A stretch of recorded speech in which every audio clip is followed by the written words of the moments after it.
নুরুল হুদার গলায় জুতা পরাইছে, এইটা আপনার কাছে মব মনে হয়? তো আয়নাগর যে বানাইছে সেটা মব না?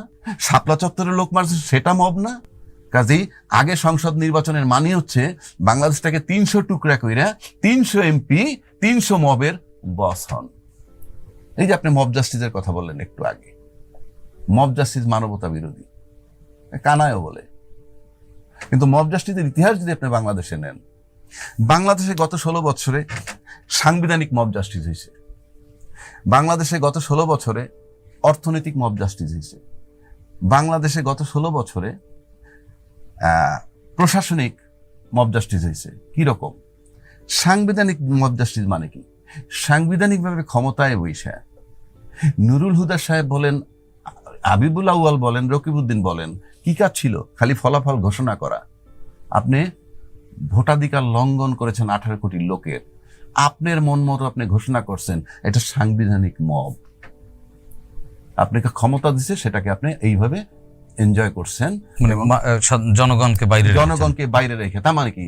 আপনার ইচ্ছা, এই যে যার যার ইচ্ছা মতো যা কিছু করাটাই হলো মব।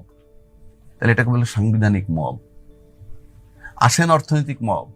এসালামের দিকে তাকায় দেখেন, আপনার আত্মীয় স্বজনরা এসালামরে রক্ষা করতেছে। এখন তারা ইসলামী ব্যাংকে লুট করছে, আবুল বারাকাত জনতা ব্যাংকে লুট করছে, আব্দুল্লাহ বাচ্চু বেসিক ব্যাংকে লুট করছে, সোনালী ব্যাংক শেষ, সব যে শেয়ার বাজার কেলেঙ্কারি, এইগুলাকে বলে অর্থনৈতিক মব। কেউ তাদের লোন টাচ করতে পারে নাই, এখনো না, এখনো পারতেছে না। কে 5,000 টাকা 50,000 টাকা ব্যাংকে নিয়ে দেয় নাই, তারে দাবড়ায়, আর এখনো তারা বহাল তবিতেছে। এটা এক ধরনের মব।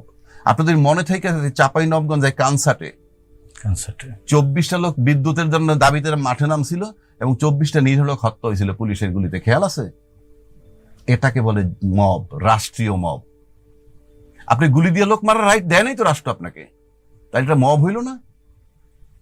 আপনি মাজার ভেঙে ফেলতেছেন, মব। নুরুল হুদার গলায় জুতা পরাইছে, এইটা আপনার কাছে মব মনে হয়? তো আয়নাগর যে বানাইছে সেটা মব না? শাপলা চত্বরের লোক মারছে সেটা মব না? বিনা বিচারে হত্যা করছেন, গুম করছেন, সেটা মব না? তো বাংলাদেশের রাষ্ট্রীয়ভাবে সাংবিধানিকভাবে মব হয়ে আসতেছে। সুতরাং রাষ্ট্রীয় মব বন্ধ না হইলে এই মব বন্ধ হবে না। আপনি তো রাষ্ট্রীয়ভাবে মব অ্যালাউ করতেছেন, বিচারিত হয় মবের। কই এখন তো আপনি হাসিনার বিচার করতে চাইছেন, তো প্রসিডিউর লয়ার কই, এটা পাওয়া যাচ্ছে না, ওটা অত কিছু, কত খুদ দেখতেছেন। আর নুরুল হুদারে যারা জুতা মারছে আমি সমর্থন করি না, আমি বিবেকবান লোক হিসেবে সমর্থন করি না, কিন্তু তারা তো গ্রেপ্তার হয়ে গেছে। তো এই পুলিশ জানতো না নুরুল হুদা কি করছে, এই প্রশাসন জানতো না হাবিবুল কি করছে, এই প্রশাসন জানতো না রকিবউদ্দিন কি করছে। তাহলে বিএনপির 10-11 মাস পরে মামলা করার পর তারপরে ধরলো না, কারণ লেভেল প্লেইং ফিল্ড যে বানানো হয় নাই তার সহায়ক ছিল প্রশাসনের লোক। সবই তো মাসতুতো ভাই। এখন আপনি একটা পরিস্থিতি ঘোলাটে হয়েছে, আপনি ধরতেছেন, এ ধরলে কি হবে? কাজেই আপনার এই মব একটা চলমান জিনিস বাংলাদেশ 53 বছর যাবৎ রাষ্ট্রীয়ভাবে, সাংবিধানিকভাবে, প্রশাসনিকভাবে, সরকারিভাবে, ব্যক্তিগতভাবে চলছে। এবং 53 বছর যাবৎ এমপিরা মব করতেছে বাংলাদেশে। কিভাবে? আপনি যখন ইউনিয়ন চেয়ারম্যানটা আগে চান না, উপজেলা চেয়ারম্যান আগে চান না, আগে চান সংসদ নির্বাচন এমপি যিনি হবেন কারো বাপের ক্ষমতা নাই যে তার বাইরে কেউ উপজেলা চেয়ারম্যান হয়, তার বাইরে কেউ ইউনিয়ন চেয়ারম্যান হয়। কাজেই আগে যদি সংসদ নির্বাচন হয়, এই সংসদের সদস্য, উপজেলা চেয়ারম্যান এবং ইউনিয়ন চেয়ারম্যান ত্রিরত্ন মিলে একটা মব তৈরি করে। আপনি বুকে হাত দিয়ে বলেন তো, 53 বছর দেখছেন যে এমপির এলাকায় এমপি, উপজেলা চেয়ারম্যান, ইউনিয়ন চেয়ারম্যানের বাইরে কোনো সিদ্ধান্ত হয়েছে? হয় নাই। এই যে তাদের বাইরে কিছু হয় না, এটাই মব। আর প্রশাসন মুখে আঙ্গুল দিয়ে বসে থাকে।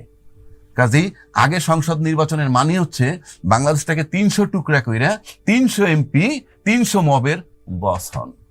গত 53 বছর আমি তাই দেখছি। এবং এই মব লালন করার জন্য আগে সংসদ নির্বাচন চান। মব তাহলে এখান থেকে আসলে উত্তরণের উপায় কি? উত্তরণের উপায় হলো আপনার বিবেক, আপনাদের প্রত্যেকের বিবেক বিবর্জিত, আপনাদের জনগণ বিবেক বলতে কিছু নাই। মাথা যদি ঠিক না থাকে আপনার লেজ ঠিক করতে পারবেন না। কারো বিবেক বলতে আমার কাছে কিছু মনে হয় না। কারণ আমি বলি, আপনি যদি গণতন্ত্রে বিশ্বাসী হন, আপনি এরকম পত্রিকায় পান না অমুক জায়গায় এনসিপি রে অমুকেরা পিটাইছে, এবং হাততালি দিয়ে গর্ব করে বলে অমুকদের জন্য ওই এনসিপির লোকেও দাঁড়াতে পারবে না। আপনি তো গণতন্ত্রে বিশ্বাসী না, আপনি তাকে মারবেন কেন? একদিকে আপনি বলতেছেন এরা কিছুই না, আবার তাদেরকে পিটাচ্ছেন। আপনি তো ওয়েলকাম জানাবেন। আপনি যদি গণতান্ত্রিক হন, আপনি ওয়েলকাম জানাবেন। তা আপনি যে নির্বাচন করবেন কিসের ভিত্তিতে? না, ওয়েলকাম তো জানাচ্ছে কোথায় রাজনৈতিক ওয়েলকাম দলগুলো। জানাচ্ছেন? পিটাচ্ছেন, আপনি আবার কোনো ওয়েলকাম জানাচ্ছেন? আবার বলতেছে তারা টাকা খাইতেছে। অতীত 53 বছরে যারা আছেন তাদের টাকাটা কোথায়? পায়ের নখ থেকে মাথার চুল পর্যন্ত টাকাগুলো কোত্থেকে আসছে তাদের? কালকে বলেন না খতিয়ান দিতে, যারা গত 53 বছরে যারা রাজত্ব করছে, পার্টির নেতা থেকে শুরু করে বটম লাইন পর্যন্ত, খতিয়ানটা দিতে বলেন তো। আর্নিং এর সোর্স কি? বুকে হাত দিয়ে বলেন, কি আর্নিং এর সোর্স কি? তারা আয়কর রিটার্ন তো দেন। হ্যাঁ, আয়করে তো তারা বিশদ বর্ণনা দেন। আমি যদি এখন নির্বাচন করতে স্বতন্ত্র প্রার্থী, আমার আয়কর কাগজে আমারটা বাদ হয়ে যাবে। কিন্তু আমি যদি কালকে যে আমার উপদেষ্টা বানায়, কিংবা বিএনপি ক্ষমতায় এসে আমার একজন মন্ত্রী বানায়, আমার আয়কর কাগজ দেখবে কেউ? দেখবে? বলেন না, বলেন। এই আয়কর কি? এটা ভুয়া আলাপ।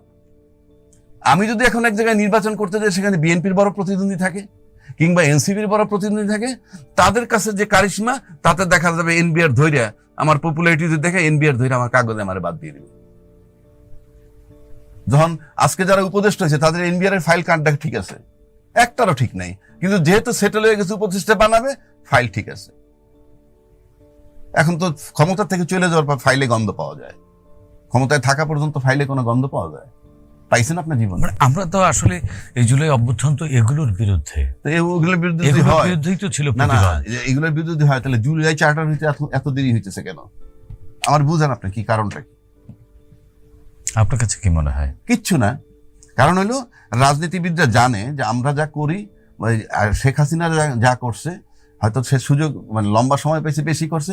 অন্য যারা আসবে তাদের খাইছে তো একই, সে যে দলেরই আসুক, খাইছে তো একই জিনিস করবে। যদি একই জিনিস করব, তাহলে আমি যদি তাদেরকে সেফ করে রাখি, ভবিষ্যতে আমিও সেফ হবো। হিসাব সিদ্ধ। তাহলে রাজনীতির নয়া বন্দোবস্তটা কি?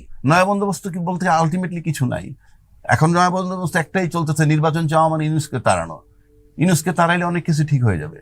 আমি কোনো এক চ্যানেলে বলছিলাম, ইউনুস সাহেবের সবাই কালকে রাজ্জাক হিসেবে বসান, দেখবেন প্রশাসন মাঠে নেমে কাজ করতেছে পরিষ্কার। কেন কাজ করতেছে?